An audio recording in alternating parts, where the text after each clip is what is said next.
এদিকে কোটা সংস্কার আন্দোলনের নামে মুক্তিযুদ্ধ এবং মুক্তিযোদ্ধাদের নিয়ে কটাক্ষ করার প্রতিবাদে নানা কর্মসূচি পালন করেছেন বীর মুক্তিযোদ্ধারা। প্রতিনিধিদের পাঠানো তথ্য ও ছবিতে দেখুন ডেস্ক রিপোর্ট।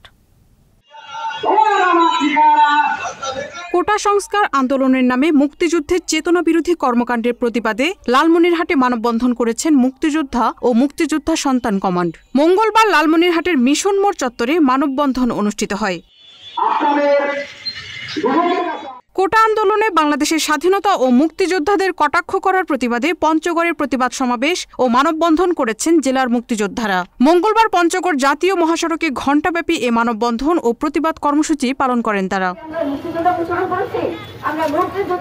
কোটা সংস্কার আন্দোলনের নামে স্বাধীনতা ও মহান মুক্তিযুদ্ধের অবমাননা করা হচ্ছে, এমন অভিযোগে মাদারীপুরে মানববন্ধন ও বিক্ষোভ করেছেন মুক্তিযোদ্ধারা। মঙ্গলবার জেলা প্রশাসক কার্যালয়ের সামনে এই কর্মসূচি পালন করেন তারা। ফরিদপুরের সালথায় কোটা বহালের দাবিতে মানববন্ধন করেছেন মুক্তিযোদ্ধা ও মুক্তিযোদ্ধার সন্তানরা। মঙ্গলবার উপজেলা মুক্তিযোদ্ধা কমপ্লেক্স ভবনের সামনে এই মানববন্ধন অনুষ্ঠিত হয়।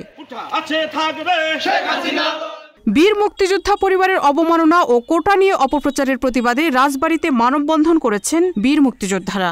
বীর মুক্তিযোদ্ধা ও মুক্তিযোদ্ধা সন্তান সংসদের ব্যানারে পৌর মিলেনিয়াম মার্কেটের সামনে ঘণ্টাব্যাপী এ মানববন্ধন অনুষ্ঠিত হয়। কোটা সংস্কার আন্দোলনের নামে মহান মুক্তিযুদ্ধের অবমাননার প্রতিবাদে জামালপুরে মানববন্ধন অনুষ্ঠিত হয়েছে। বীর মুক্তিযোদ্ধা আব্দুল আজিজ মাস্টার চত্বরে এ মানববন্ধনের আয়োজন করে বীর মুক্তিযোদ্ধা ও মুক্তিযোদ্ধা সংসদ সন্তান কমান্ড। এছাড়াও দেশের বিভিন্ন স্থানে প্রতিবাদ কর্মসূচি পালন করছেন বীর মুক্তিযোদ্ধারা। Marufa Kamal, channel S news desk.